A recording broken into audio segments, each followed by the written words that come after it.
असुरगढ़ महोत्सव पर प्रस्तुति बैठक आसंता जनवरी 25 रु 27 तारीख पर्यंत हेब महोत्सव। बौद्ध जिला अंतर्गत मनमुंडा ठारे प्रथम पाई असुरगढ़ महोत्सव पर एक प्रस्तुति बैठक अनुष्ठित होता। मनमुंडा पूर्त विभाग डाकबंगला ठारे बौद्ध जिला वेब मीडिया संघ सभापति अकुर बेहेरा तत्वावधान और मनमुंडा अंचलर समस्त जनसाधारण सर्वसम्मतिक्रमे अनुष्ठित होता।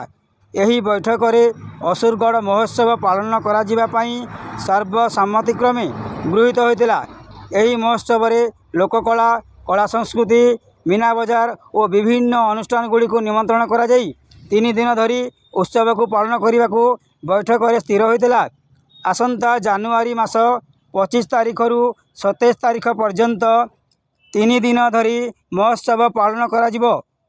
उक्त बैठक में जिला परिषद उपाध्यक्ष संकर्षण प्रधान, समाजसेवी आशीष साहू, समाजसेवी जानी सेनापति, ओलीमुल इस्लाम, सोमनाथ साहू, विष्णु मेहेर, अजित मेहेर, कुनु राजहंस, संजय नायक, आस्तिक नायक, अंजन कुमार पटनायक, सुरेंद्र साहू, भरत सेनापति, रंजीत मल्लिक, रामेश्वर पात्र, गोपाल मेहेर, अबू खान, विजय आचार्य, प्रशांत कुमार प्रधान, आशीष ठाकुर, संजय बारिक, हृदानंद मेहेर, कृपा सिंधु सुना, सिद्धेश्वर गिरी और स्थानीय जनसाधारण सहित जिला वेब मीडिया संघर समस्त सांबादिक उपस्थित थिले।